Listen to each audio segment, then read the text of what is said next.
This question asks us to predict the product when the same alkene undergoes either hydroboration or oxymercuration reaction conditions. The hydroboration reaction conditions produce the anti-Markovnikov product. So that means that the alcohol will go to the least substituted side of the former alkene. That would be this position here. The oxymercuration reaction is the Markovnikov reaction without rearrangement. So it will form an alcohol on the most substituted position, which would be this position here. These are the skeletons of our products for these reactions. We can go a little bit further and look at the stereochemistry of these reactions as well.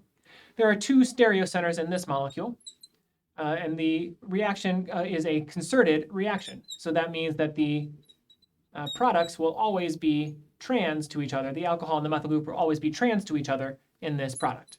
And it will form as a mixture of enantiomers in this trans product. The the oxymercuration reaction, there's only one stereocenter in this reaction, in this product. And so it will form as a mixture of enantiomers at that one stereocenter. So these are the skeleton products that we get from these reactions, and if we dig a little bit deeper, the stereochemical outcome for these reactions as well.